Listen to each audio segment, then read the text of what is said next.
The number 2. With video games, it seems that anything that ends with the number 2 is pretty good and a staple of that franchise. Half-Life 2, Dead Space 2, Red Dead Redemption 2, and of course, Deadrising 2.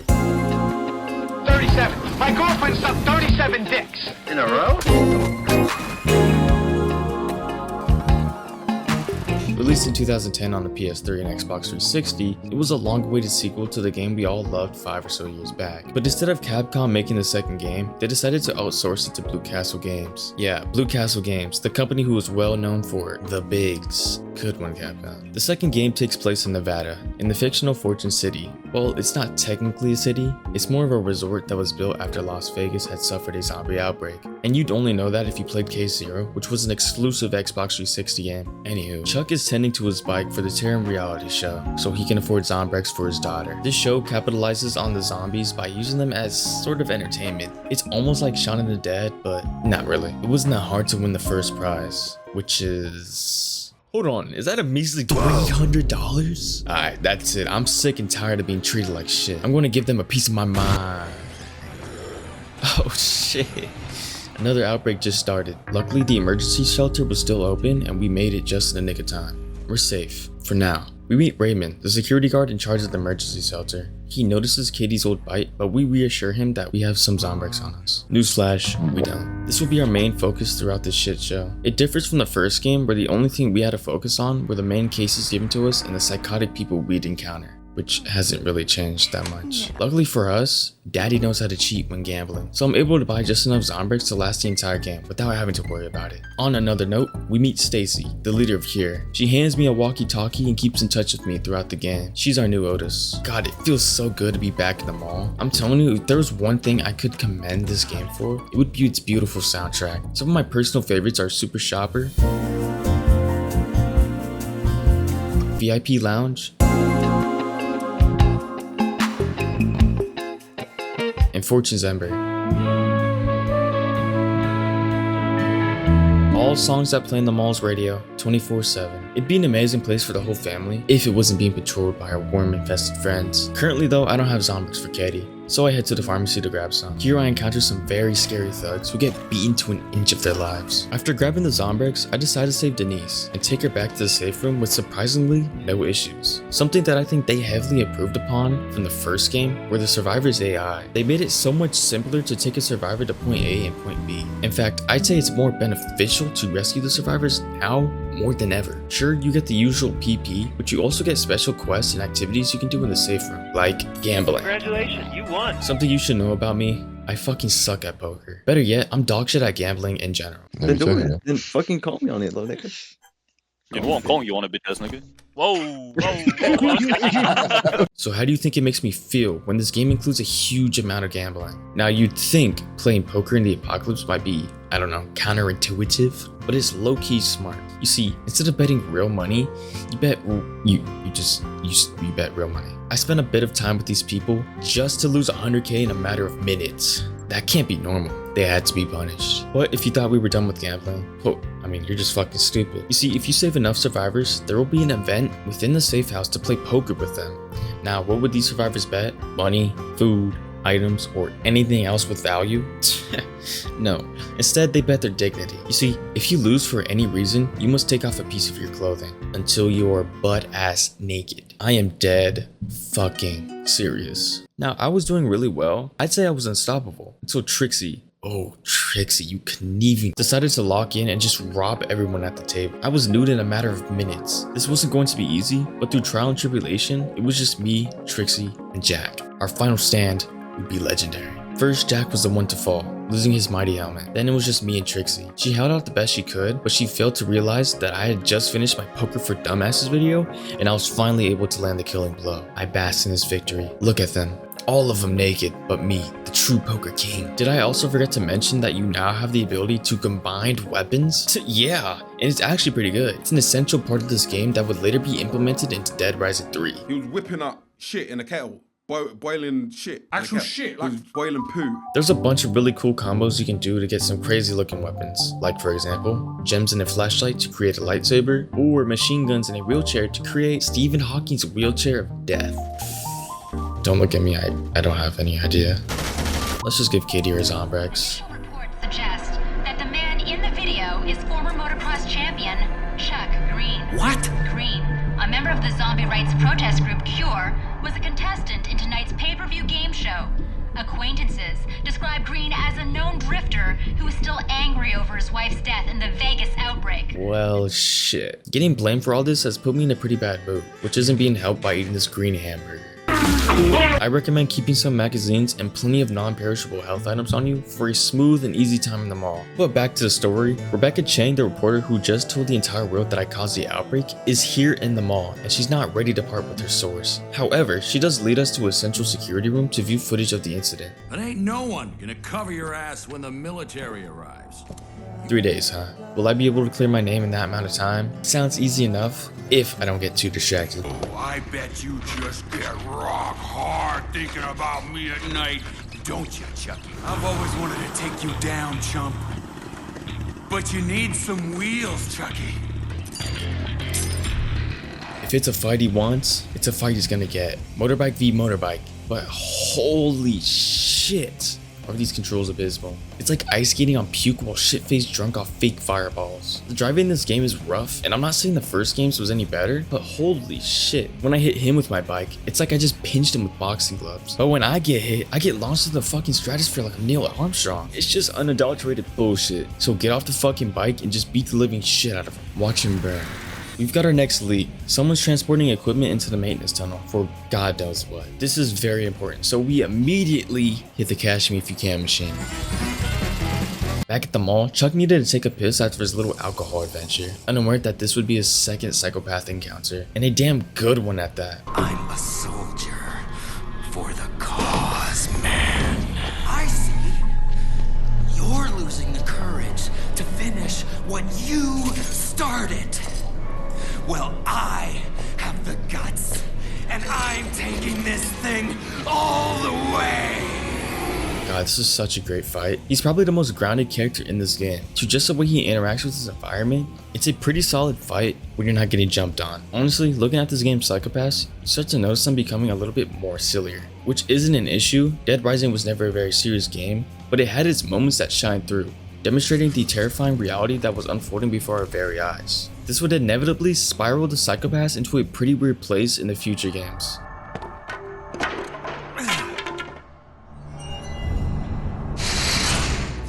If you didn't like driving already, you're going to despise it here. Take what I said about driving and add 7 more layers of pure bullshit. What you have to do is hit one of these ramps to jump onto the train. But to stop you, they throw trash and junk at you while you're trying to dodge the zombies and obstacles that are in your way. You'll be lucky to even get close to the fucking train, let alone be on it. But eventually, when the game's decided you've had enough, it lets you drive onto the train and make your way to the front where you encounter TK. It was TK. He's the one behind this outbreak. He was moving equipment using the trains, but I have no idea what it's for. Whoa, what was that? It sounded like it came from outside. Looks like someone might be messing with the casino vaults. I can't tell who it is, though. Damn it! What do I pay you people for? So, you believe me now. They're robbing the damn city. That's why they started this. For money. You sure got your story now.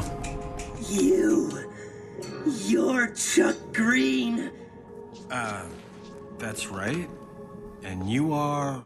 Is that Light Yagami? I'll take a potato chip and eat it. Slappy ain't no pushover. He was once a very popular mascot. He's equipped with 2 flamethrowers with a flame cannon as a side piece. It's nearly impossible to hit him normally. Every time you get close to him, his flamethrowers stun you almost infinitely. It took me almost 5 minutes to get him to half health, but after chugging my entire stash of health items, I'm finally able to put him down. God, if only that was my only issue. Now I've got to deal with this obese, gimped up chud nugget with a huge chainsaw and major daddy issues. It's a back and forth between us. He has me in a chase like it's Dead by Daylight, making me slowly chip his health bar away with whatever's in my inventory. You may now kiss the bride.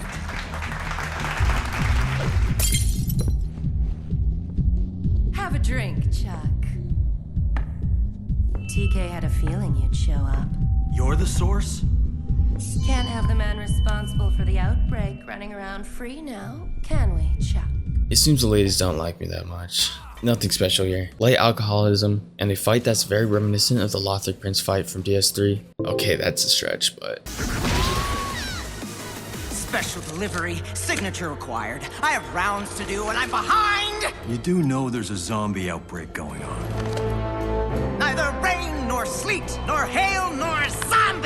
are going to keep me from my appointed rounds. I swore an oath, sir, and this package requires a signature!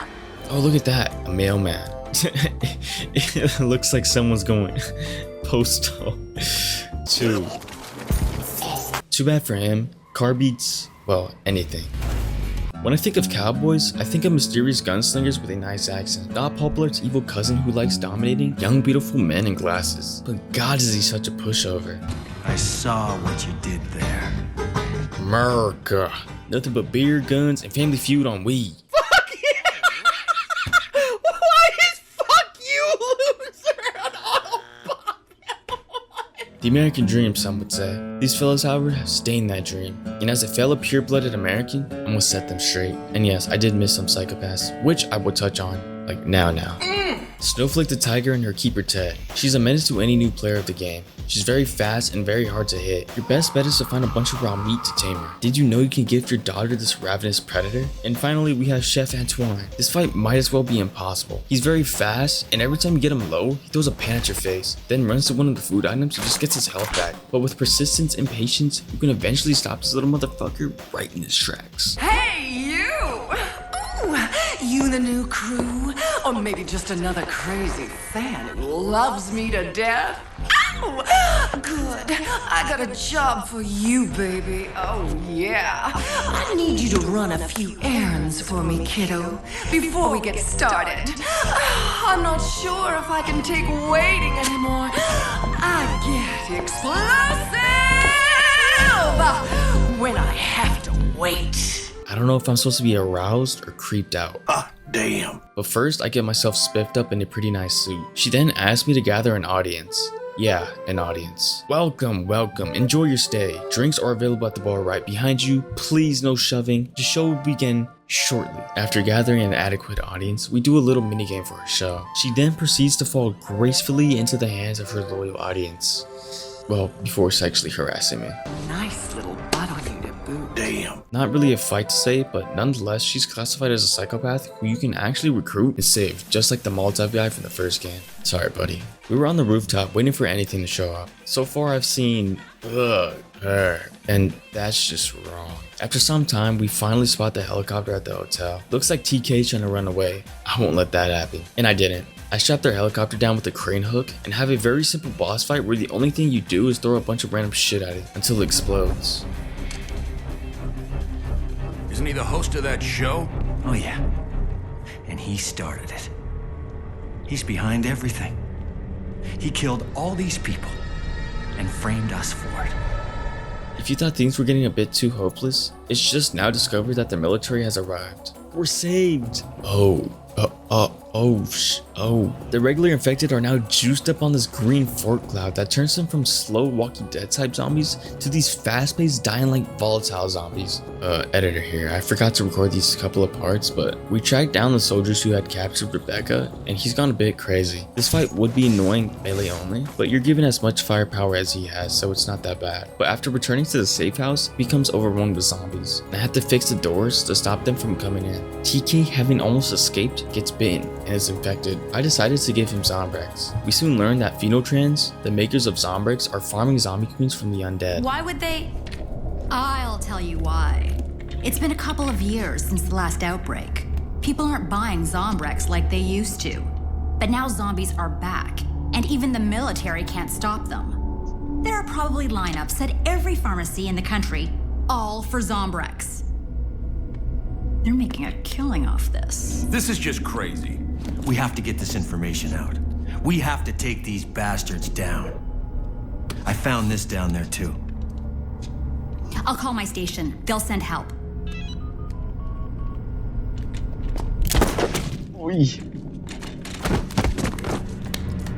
You were supposed to die in the outbreak, Chuck. All of you were supposed to die. But don't worry. The firebombing will fix all of that, so no one will find the bullets in your bodies.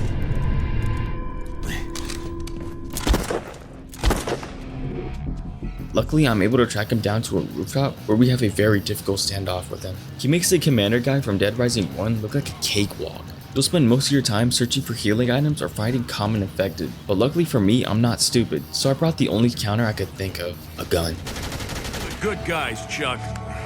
Not you.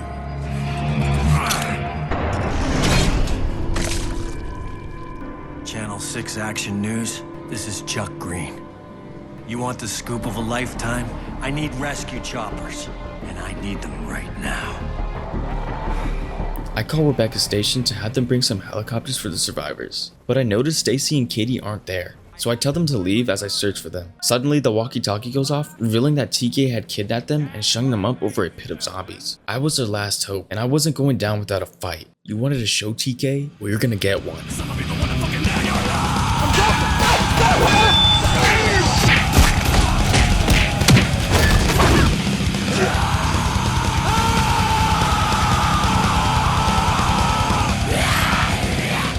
I know you don't smoke weed. I know this. Fuck. There's always something. What the fuck?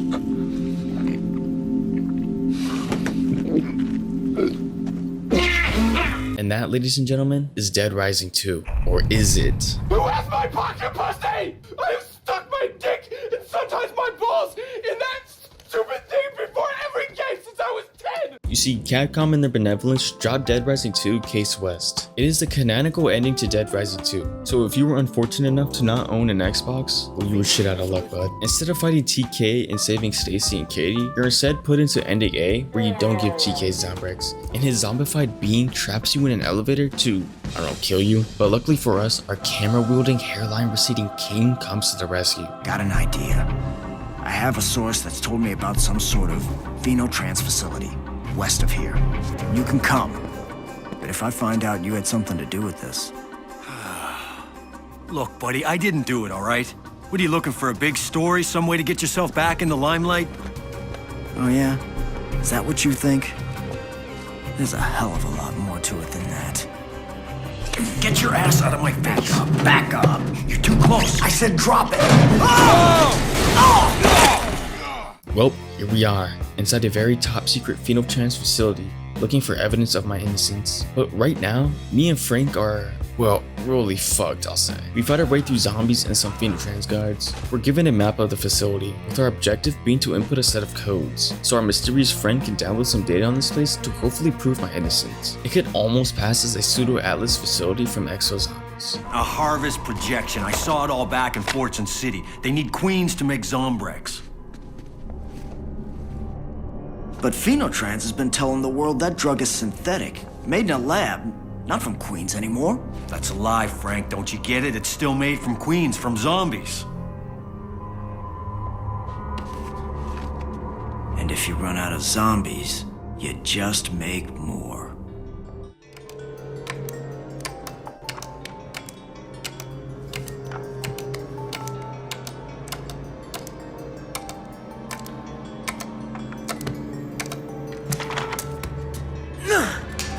Now, see? He's got our evidence downloaded. We just need to break into where he is. We get what we need, but that mysterious person who's been communicating and helping us this entire time turns out to actually be someone Frank knew. Isabella Keys. Does this nigga have 3 phases? Oh my god. Alright, we're here fighting an Ultra Commander. Beta! Daddy, what are you doing, Dad? He's a certified demon and our problem for the next 10 minutes. He has these 2 huge gloves on his hands that act like gorilla arms from Cyberpunk. Whenever he hits you, you get launched 20 feet into the air. After you finish his first phase, he will summon a bunch of his minions or a couple of missiles. You look like you could use a little Zombrex every day yourself, lady. You can't think I need Zombrex anymore. I made something to remedy that years ago, with Isabella's very helpful notes. A cure? You've had a cure all this time? Of course. It wouldn't have been in our interests to release it. Besides, none of you are worthy. Not really. We've got to find it. The cure, it's got to be in here somewhere. We've got to get out of here, Chuck. No, we can't leave. I need to find that cure for my daughter. It's too late! We gotta go! Now!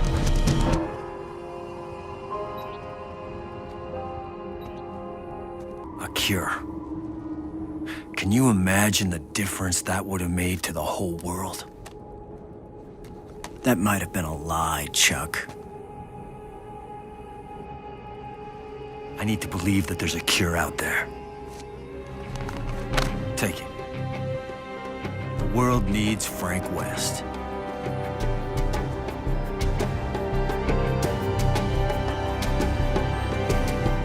I can't wait for Deadrising 3 to mend over everything this ending threw at us. Alright, it's Deadrising 3. He was whipping up wrath and evilness in a kettle. Does it ever bother you that people call you Shorty? Does it bother you that people call you a retard? Nobody calls me that. Conclusion. What a sequel. Yeah, I'm actually a bum. Hold on. What a sequel to an amazing franchise. It should be said, but I feel that as of recently, considering a lot of different things going on in the gaming industry, that older titles like these encapsulate a time where all people wanted to do was make cool and fun games for other people to play. The moments in time I've spent with this game have been maybe a bit frustrating at times, but fun in the grand scheme of things. It's a game that's been with people almost their entire lives, and I'm glad to have experienced it. Whatever your thoughts on this game, hopefully you'll remember it for what it once was, and not for what it's become. I'll say it once and I'll say it again. No, I'm not a tomboy with glasses. Have a great day or night.